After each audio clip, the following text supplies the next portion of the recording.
Ready? Yeah, it's on. I miss my bed. Yeah, I just love my bed. I cannot deny it. I love my bed. My bed is like part of me. Where's my pipe? Yeah, fuck my pipe. Leave my pipe there. Did you know that the YouTube algorithm, you cannot swear within the first minute? Yeah, it's all nonsense. It is what it is. If not, YouTube doesn't belong to us.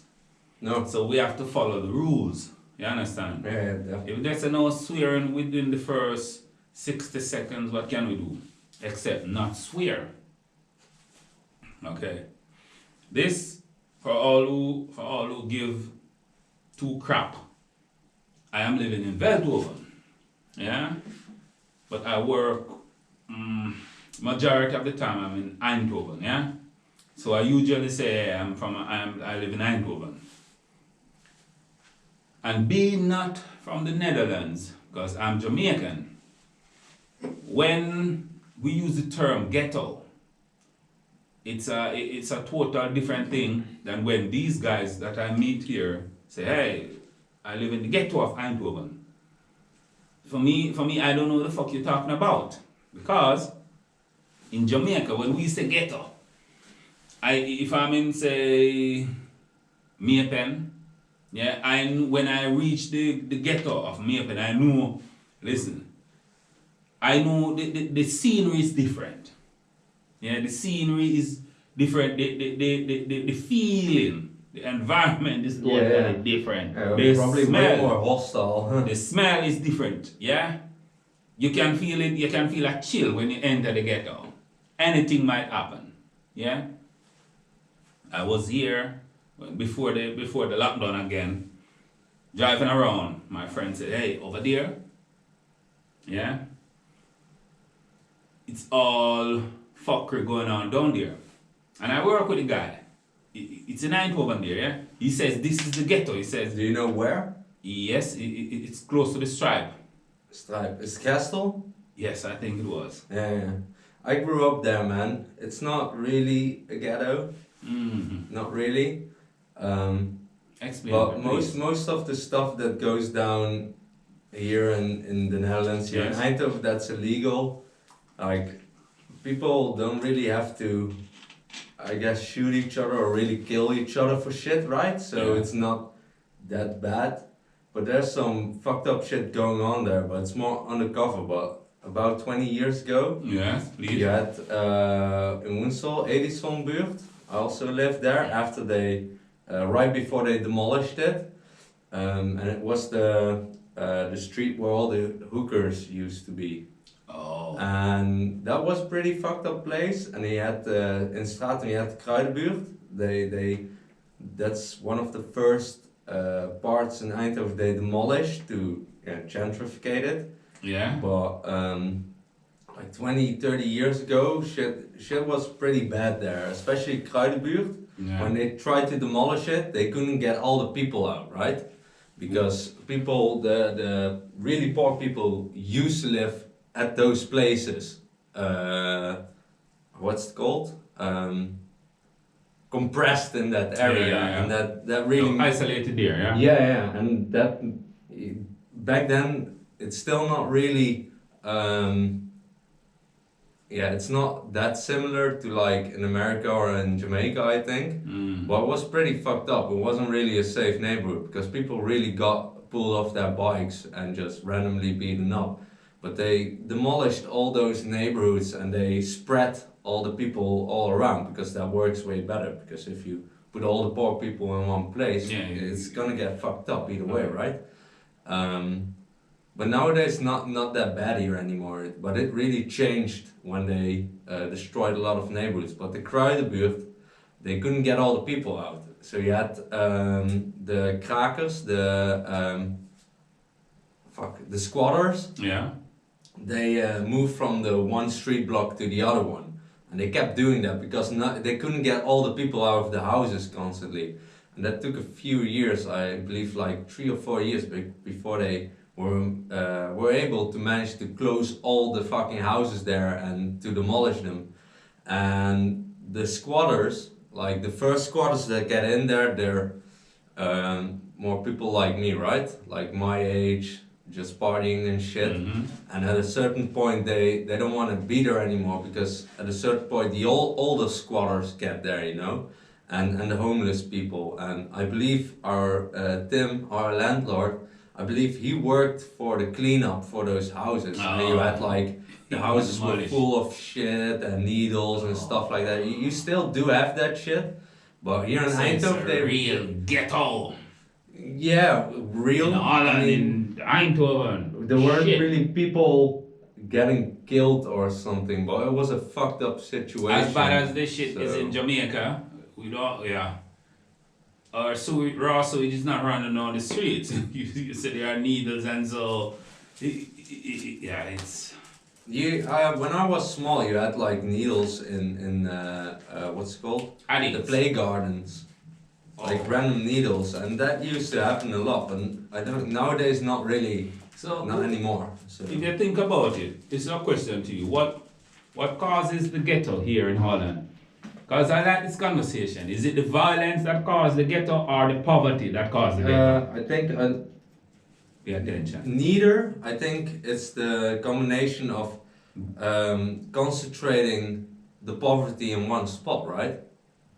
Because if you put all the people in poverty in one place, they will inevitably find ways with each other to create their own community, right? Because they kind of have to. And so what happens there is the poverty causes the violence. I'm not sure because we do have violence here, but I don't think it's anywhere comparable to like America, right?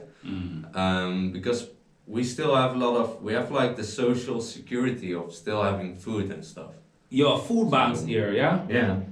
The government pay out a lot of money so people can stay home here. So I don't understand what causes the ghetto here. Is it the poverty, or is it the violence, or is it a little of both? Yeah, I think the concentration of people in poverty in one spot inevitably creates forms of violence, right? Frustration and all that. Yeah, hunger. because I can remember as a kid, young Gastel, like people didn't have shit, you know.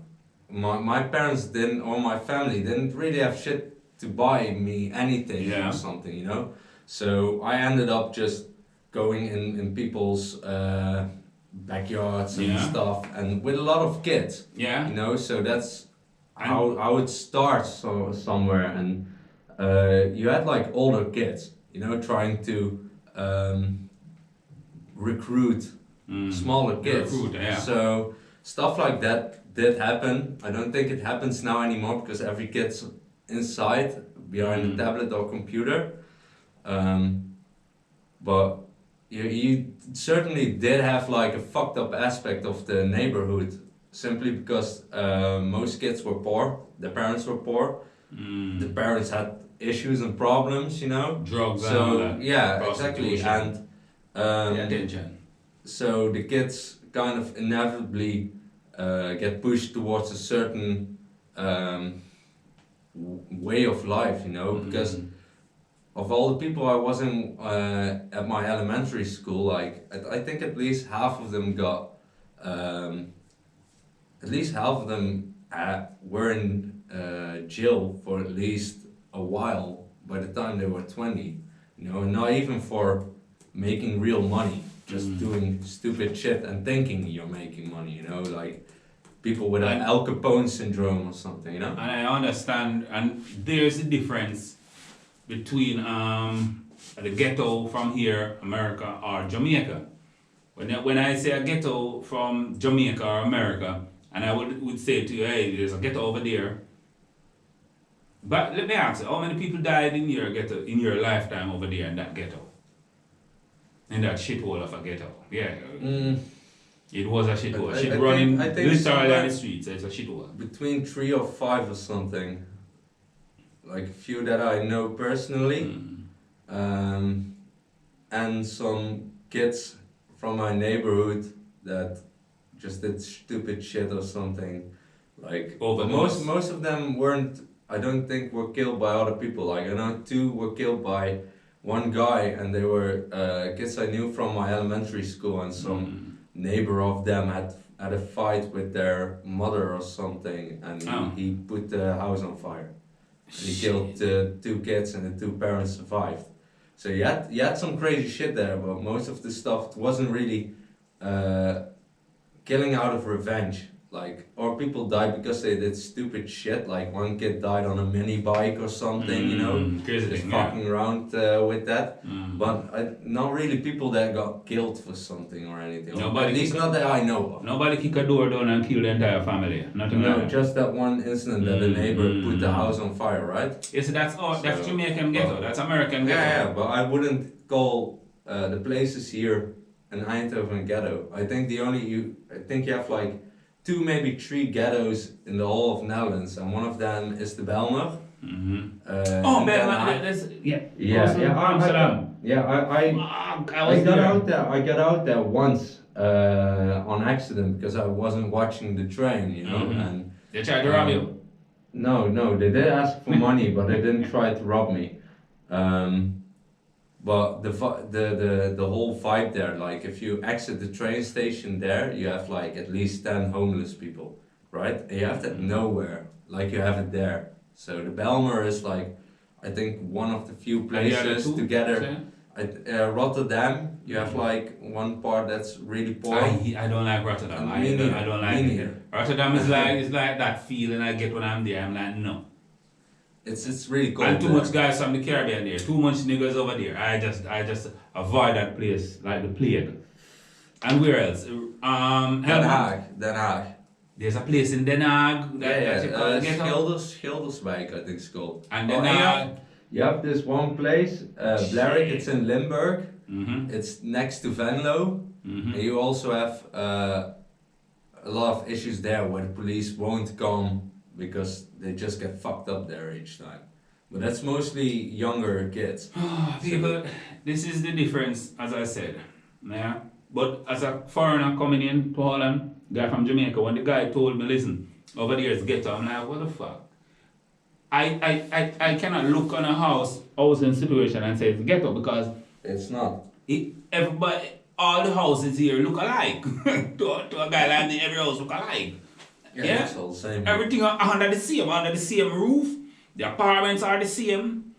But you can drive out of a community and you see that some wealth is inside another community. The houses are separate. Yeah. Big houses, and maybe you look behind, there's a pool or outside pool. You know there's some money inside here, yeah? Yeah. But like I said, they fixed a lot of the issues that came with concentrating the poverty in one place by destroying the old houses and putting down new ones. Relocate. And spread the people. Spread them out, Yeah, because it doesn't work to concentrate. And send them to Helmond.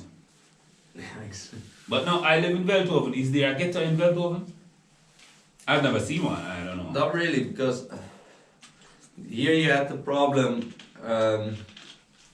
you have like Eindhoven, which is above VELDHOVEN, but it's a part of Eindhoven, but it's the last part of Eindhoven that was built. And a lot of people moved there with their kids, and their kids got about 15 years old, and they all came to VELDHOVEN here. Because there wasn't anything to do there. So they come here to fuck around. Yeah, and like 15, 20 years ago also. But it's nothing more than just kids putting cars on fire and just fucking around, right? So, but I want not really a ghetto. In closing, folks, ghettos are everywhere. And even if you cover the ghetto with a huge house or a huge apartment, what's inside there is called ghetto. Still.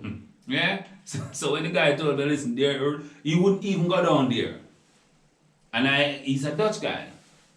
He's a grown man, you understand? And he wouldn't go down there. I'm like, okay. How many people died down there? He said, well, nobody. Miss me with this thing, isn't it? Yeah. But each country have their ghetto. And each country their sufferation and poverty. Holland included, Eindhoven included. Definitely. Okay, we stop it here on this thing. Like, share and subscribe, isn't it? And come back to see my beautiful face.